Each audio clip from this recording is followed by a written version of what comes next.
Hey, Jenny here, and I'm with Dr. Peter Jones of the Peter and Takako Jones Lab at the University of Nevada, Reno. How you doing, Peter? I'm doing fine. How you doing, Jenny? Doing well. So you're working on a project now that's involving a large animal model for FSHD using mini pigs. Can you tell us a little bit about that? Yeah, no, it's a really exciting thing that we're doing. You know that one of the things our lab likes to do is create tools for the field to fill gaps in taking therapies from the bench to the clinic. 'Cause that's really what we want to do is we want to get our work into the clinic to help people. And so one of the gaps that we saw, or the real bottlenecks in therapeutic development, was the lack of a large animal model in FSHD. And so, that's essentially we thought about it and thought, well, we'll make a FSHD minifigs. So, that's what we're doing. All right. So how is that different? We already have FSHD mice, even from your lab. So how is the mouse model different from the pig model? Yeah, so that's a good question because you go from cell culture to a mouse. So you're saying, okay, you go from cells to an animal. So now you've done an animal and you're ready to go into a person, I guess. Now a mouse is like 20, 25 grams, and mice are very different than people. And a person, is significantly larger. Even little people are significantly larger than that. And so you know, it becomes an issue of being able to test efficacy and proper dosing for certain therapies. Virtually all the other neuromuscular diseases have large animal models that they use. It's a really good step. It's not required by the FDA, but it's a good step to say that my therapy is efficacious at a particular dose and able to actually get to all the proper tissues in a large animal. A person is just significantly larger than a mouse and has significantly different physiology than a mouse. And so this step, I think, what we hear, so many things fail in clinic, so many drugs fail in clinic, and a lot of them don't go through large animal models. I think this will improve our success rate. So while it's not necessary, I think that it'll be really important. And on top of that, actually, you can actually get safety data too, toxicology data. The FDA does require that you do a rodent and non-rodent animal model. And so you're going to need a second animal anyway. We might as well have a large animal model of FSHD as opposed to just putting it into a healthy animal for toxicology. Right. Very good. That makes sense. Yeah. So with so there we have all kinds of millions, right, of large animals in the world. So why did you choose a pig? And were there other options, or are there other options? Yeah, you're right. I guess so. So as we've talked about elsewhere, FSHD is primate specific, really old world primate specific disease, and we're not going to use primates. That's an option potentially. It could be like chimpanzee or primate or new world primate, and we didn't want to go the primate route. Although that's I guess FSHD is primate specific, but we wanted to do what we did with the mouse. We said, okay, we're going to have to create animal model, and so then we could start from scratch. So we thought, okay, how are we gonna do this? Well, you can use any animal out there. Well, what do people use for other diseases? Actually, dogs are commonly used, and and even rabbits. So that is kind of like a mid-sized model, like a compact animal.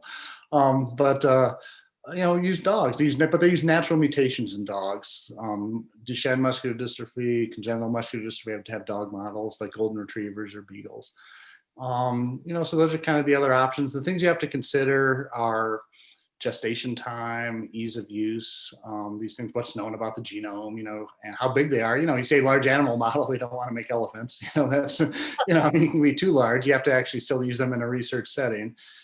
So we settled on, actually you say pigs, pigs are actually quite large. We settled on mini pigs. These things are about 70 pounds, about 35 kilograms, so about the size of a golden retriever. They have a good temperament, and the genome is well known, and we think that actually pigs are becoming a really popular alternative to dogs and primates for human disease models. And I think it's neuromuscular disease in particular.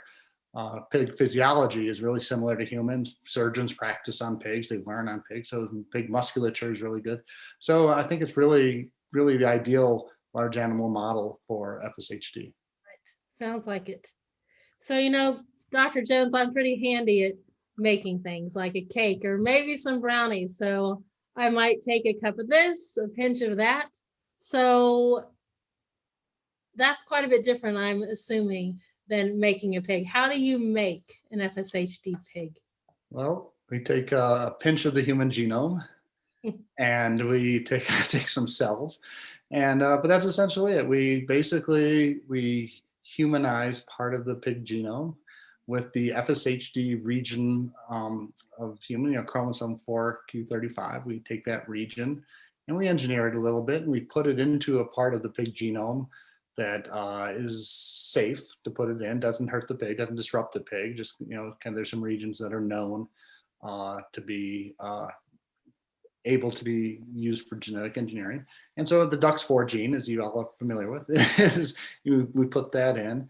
And just like we did with the mouse, we put it in so we can control when it's on and when it's off. And that way we can control when pigs are going to get FSHD, what tissues they'll express DUX4, how severe the model will be. So very similar to the mouse model that we made, a regulatable DUX4 mini pig.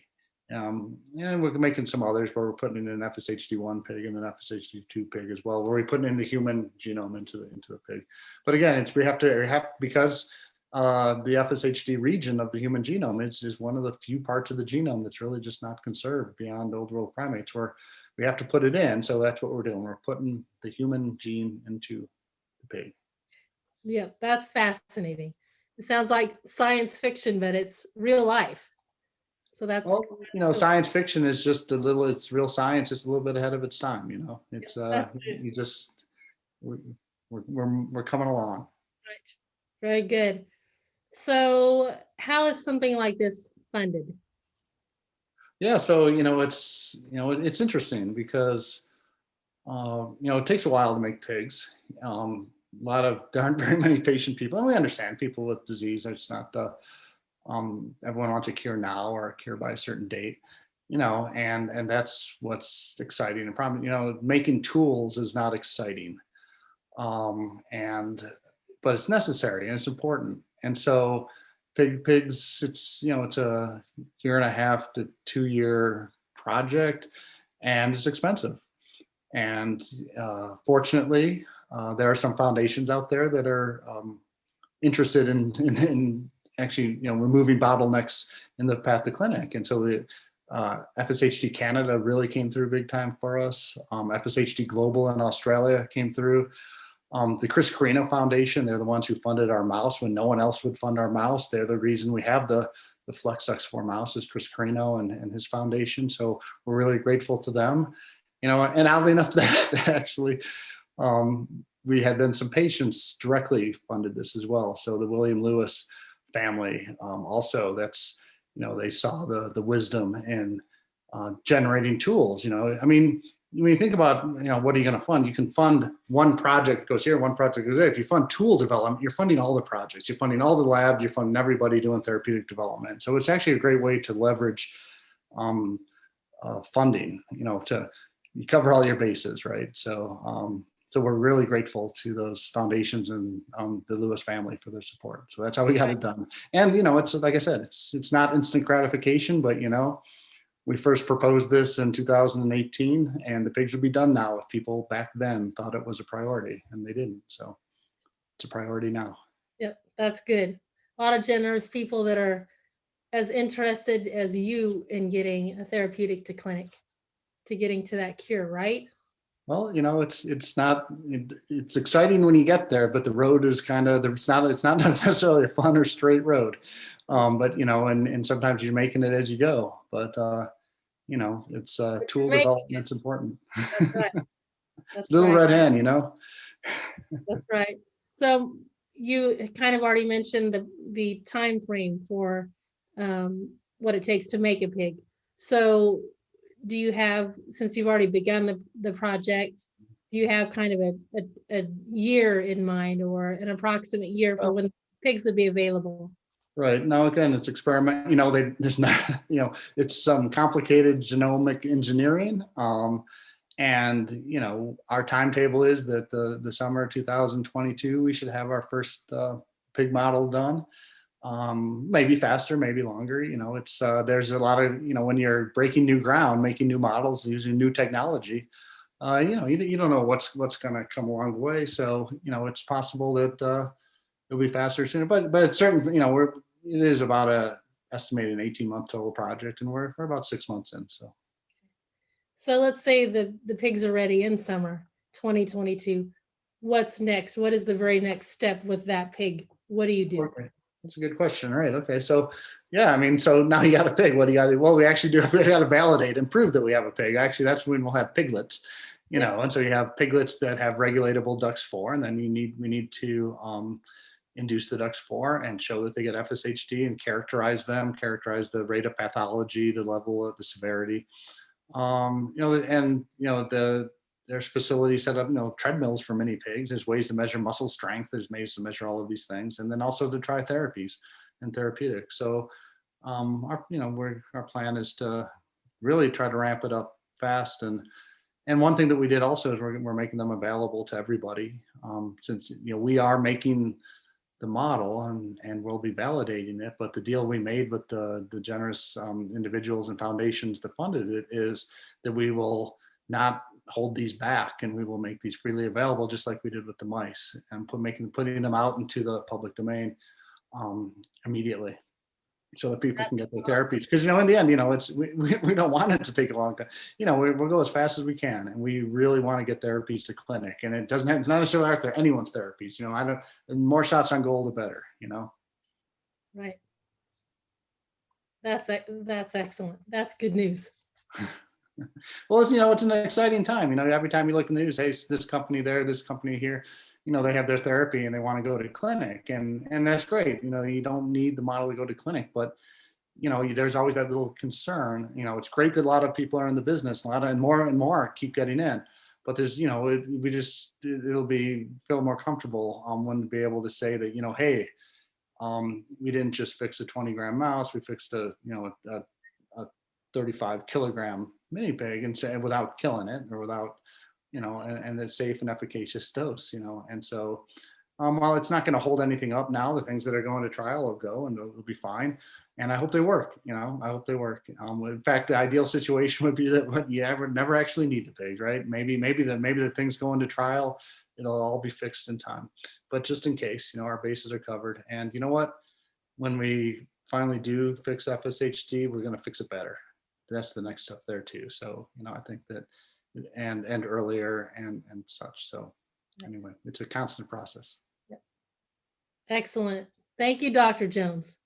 And thanks for, happy to share, it's exciting time. We really, anyway, any other questions, or? Do you have a website or anything people could go to learn more about the pigs? Yeah, so actually, I talk fast and I give a lot of information too fast, but that's right. You can go to the MyFSHD website at myfshd.org, and under therapeutic approaches, there's a section called model organisms. Actually, you can learn all about all sorts of organisms, how the FSHD like mice that are there, that are made from my lab, but also the other labs. Human xenograft mice are there, flies, lots of model organisms. And also we talk about the pigs, so you can go back and learn if you want to see what's going on with pigs, and mini pigs, I should say, and why we need them, and how we're building them. It's all there on the myfshd.org website. So, check it out. Very good. Thank you. Good. Bye. Bye. See ya.